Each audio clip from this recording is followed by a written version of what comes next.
Pwy sy'n dwad dros y bryn yn ddistaw bach, a'i farf yn llais a'i wallt yn wyn a rhywbeth yn neisach.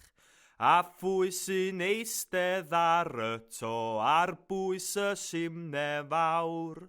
Sy'n corn, helo,